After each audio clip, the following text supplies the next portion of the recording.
hadn't had a chance to go and look around and pull some reports. So I pulled some reports for you that I think would be interesting to review.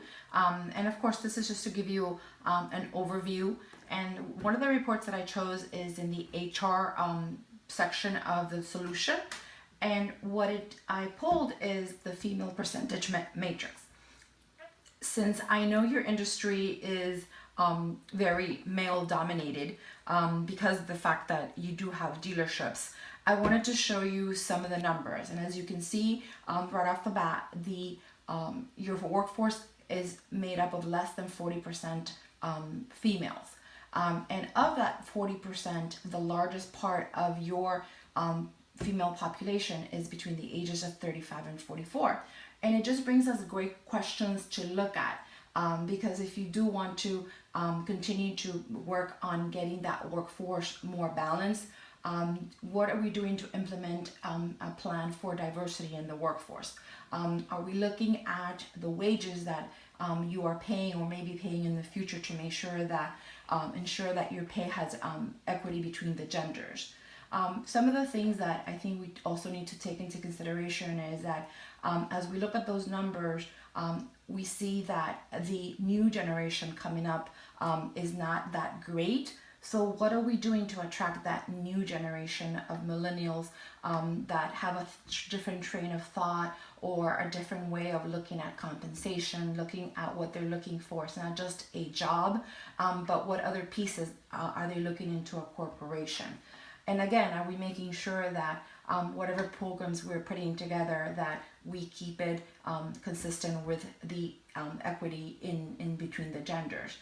And definitely, as we again look at your numbers and we look at the vast generation in your workforce, what are we doing to make sure that as we prepare to bring that new generation, how do they relate to your largest group and also to the group that is on the way, thinking about retirement?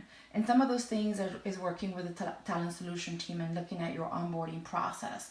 What are we doing to make sure that that group understands their jobs and when someone is out, they can quickly fill in for that person? Are we looking at their salary? Are we using salary.com to make sure that our pay is equitable with not only in between the men and the women, but also to other dealerships in the area? And also, as we get prepared for that group to expand, do we have clear and concise descriptions to make sure that they understand? Which I think puts us in a great potential to work with our talent solutions team.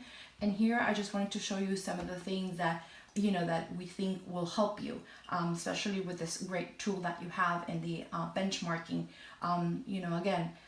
Work with the salary.com tool to make sure that attracting but also paying salaries are compensable to the area and to your closest competitor.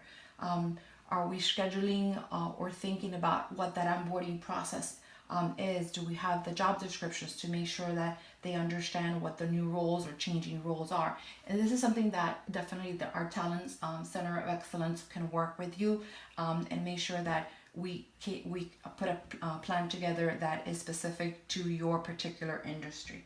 Another slide that I wanted to share with you that I pulled from the analytics is your new hire turnover. So there was a large, in first quarter, you had a large turnover, and we need to look at what that implied. Did we have the right people in place to again do the hiring? Are we asking the right questions? Do we have the right job descriptions? These are all things to consider